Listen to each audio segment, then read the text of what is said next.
Good evening, my fellow Ron Paul supporters. This is Hell's Unicorn, bringing you forth some rather solemn tidings this evening.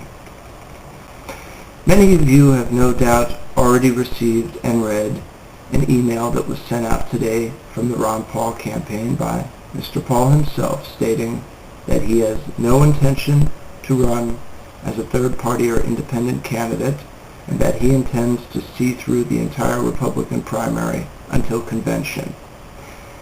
In this, he also states the fact that it is pretty much a given that the convention will probably not be brokered, given that Mitt Romney has dropped out. Now, of course, there is always hope that we can pull this out, but it's basically a fool's hope. But even a fool's hope can carry the day if the circumstances are right. But regardless to whether we prevail or not, I want you to think about something. I want you to contemplate all of the damage that has been done to this country, all of the debt that we have to deal with, all of the foreign policy debacles that we need to fix. Even if Ron Paul had been elected, and even if he had served a full 8 years, do you really think that we could have addressed all of these problems and that we could have gone back to the way things were before 1913, or heaven, God willing, before the advent of the two-party system? I don't think so. So the obvious question is, where do all of us go from here? Naturally, that's a question that each one of us is going to have to answer on our own, and I'm not going to tell you what answer to give. I'm simply going to tell you the answer that I will now give.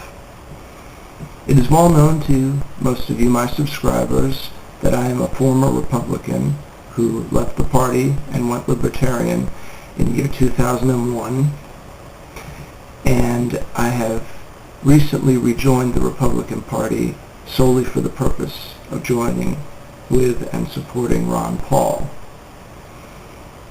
I look back now on the reasons why I left the party, and I can't help but see a similarity with a period of my life for 2 years, from age 20 to age 22, where I left the Christian faith, where I renounced God, and I became what you would describe as a strong atheist, someone who not only rejected the existence of God and of any form of classical theism, but also one who spoke out against it and who criticized those who were believers.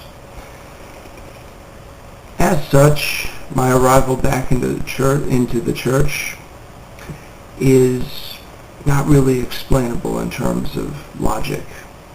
Religion is something that can be discussed in some aspects with logic, but in most respects it is a matter of personal, subjective faith. All I can tell you is that at age 22 I had an epiphany, and you might even call it a revelation, although I doubt it would compare to the grand ones that are noted in the New Testament. But nonetheless, I came back. And even despite the fact that I left the church because I saw all the corruption going on, and I couldn't accept the fact that God would allow the things that go on in the Catholic Church to go on if he actually existed, I was compelled to return. In spite of the fact of all the corruption, I came back to Rome. And I came back to Rome because it was my hope that through effort, both through spoken word and through whatever I could do, that I could help to turn the tide and bring the Roman Church back in some respect to the glory that it once held before it went astray, to the time when it didn't sever its ties with the apostles and when it held firm to its founding principles. So too does this apply to this country, and in particular to the Republican Party, because I had made the decision, in light of Ron Paul's decision, to stay with the Republican Party indefinitely. I will not go back to the Libertarian Party. I'm sure that'll disappoint some of my fellow libertarians out there, but I've made up my mind. The third party way is at best futile. And to explain why, I will borrow a quote from St. Thomas Aquinas. I'm paraphrasing because I don't remember the exact words, but he stated, "Our enemies have tried, they have fought, and they have gathered at our walls, but they cannot break these walls, for they are impenetrable. Our church is forever." Thomas Aquinas.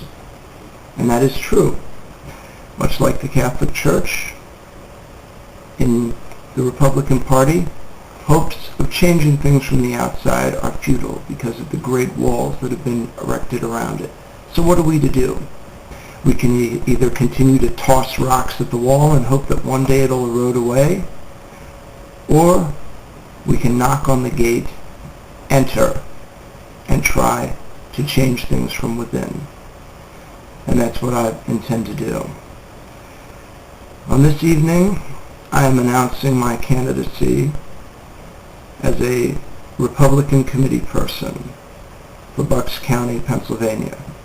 It is a small office.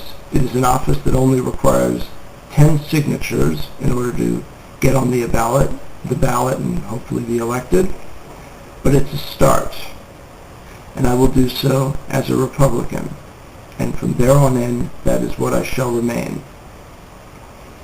For those of you who are thinking of taking the same route, the best way that we can prevail is for you to run for office. And when you run for office, the only thing that you need to remember is to stick to the same principles that Ron Paul has stuck to for his entire career. It will mean that you will be ridiculed, and it will be a learning process. You will have to learn to finesse your words so that they can be accepted by those who would not automatically be open to them. It is a long path, it is a hard path, but ultimately it is the right path. Nonetheless, it's the path that I choose. And now, I take my first step onto it.